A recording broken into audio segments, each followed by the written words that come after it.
A moment in Scripture. Luke chapter 4, verses 14 through 30. Jesus begins his work in Galilee.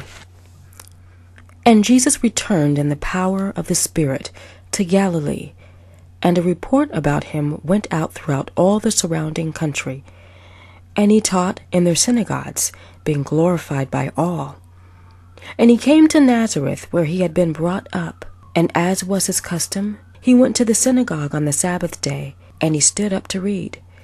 And the scroll of the prophet Isaiah was given to him, and he unrolled the scroll, and found the place where it was written, "The Spirit of the Lord is upon me, because he has anointed me to proclaim good news to the poor. He has sent me to proclaim liberty to the captives, and recovery of sight to the blind, to set at liberty those who are oppressed, and to proclaim the year of the Lord's favor." And he rolled up the scroll and gave it back to the attendant, and sat down.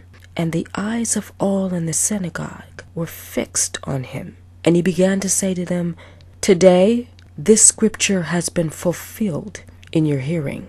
And all spoke well of him, and marveled at the gracious words that were coming from his mouth.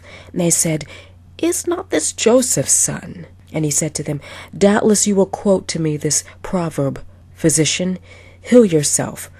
What we have heard you did at Capernaum, do here in your hometown as well." And he said, "Truly I say to you, no prophet is acceptable in his hometown.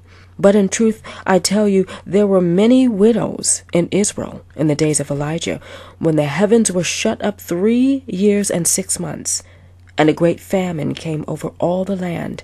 And Elijah was sent to none of them, but only to Zarephath in the land of Sidon, to a woman who was a widow. And there were many lepers in Israel in the time of the prophet Elijah, and none of them were cleansed, but only Naaman the Syrian. And when they heard these things, all in the synagogue were filled with wrath, and they rose up and drove him out of the town, and brought him to the brow of the hill on which their town was built, so that they could throw him down the cliff. But passing through their midst, he went away.